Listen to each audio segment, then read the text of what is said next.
Good afternoon, everyone. Well, I am pleased to meet in person the Crown Prince and to welcome him to Washington. As he and I briefly spoke earlier, the Crown Prince and his family have a long-standing relationship with the United States and with visits to Washington, D.C. So it's my great honor, Your Highness, to welcome you today. All mine. As many know, for decades, the relationship between the United States and Bahrain has been a close and important one.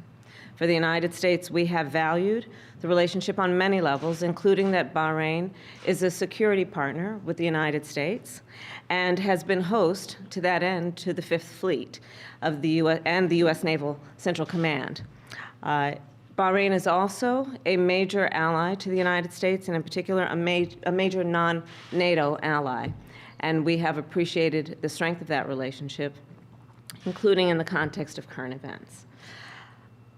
You have met here many times, and this has been about always renewing and reaffirming the relationship between the United States and Bahrain. We are also, to that end, grateful for your support. You and I last spoke in September of last year. Yes, Madam Vice President. When I called to thank you, because when we were dealing with challenges in terms of making sure that when we departed Afghanistan, that refugees would be settled and taken care of, Bahrain was the first to respond to our request for assistance and support.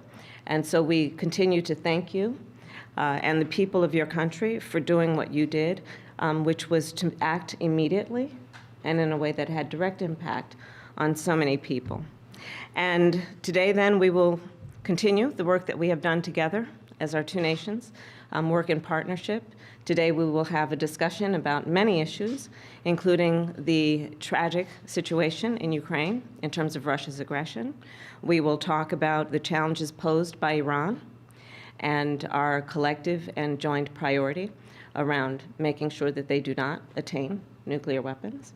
And we will talk about the opportunities presented by Bahrain's leadership and expanding diplomatic and commercial ties with Israel, which we strongly support.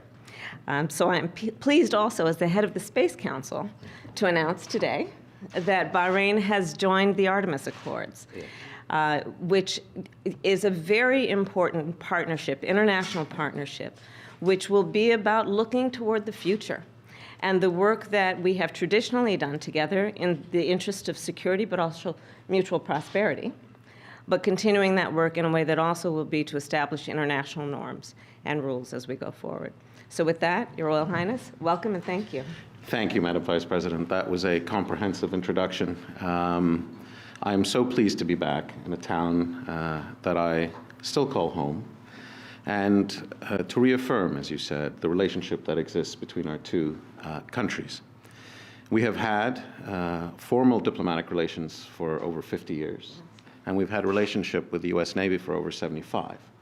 It is the longest standing permanent basing of any U.S. service in the Middle East. So we've had a relationship that is decades deep, generations deep. Many of my contemporaries have studied here in the U.S., U.S. high schools, not least of which even DoDEA, Department of Defense high schools. And so we're very familiar with the culture, and I think it has served us well over the many, many years, the years during the Cold War and then subsequently the War on Terror, and many of the challenges which we have faced together, we will continue to face together. And I think reaffirming our commitment to an international rules-based order is something that is very dear to our hearts. It has protected global security for nigh on 80 years since the end of the World War, and we seek no return to survival of the fittest or chaos. I've had very productive meetings with the Secretary of Defense and the Secretary of State, and to top it off now, I have meetings with you, Madam Vice President, and I look forward to discussing all of the things that you did mention. So once again, it is a great privilege and a great honor to be here, and thank you very, very much for receiving me. Thank you. I look forward to our discussion. Thank you all.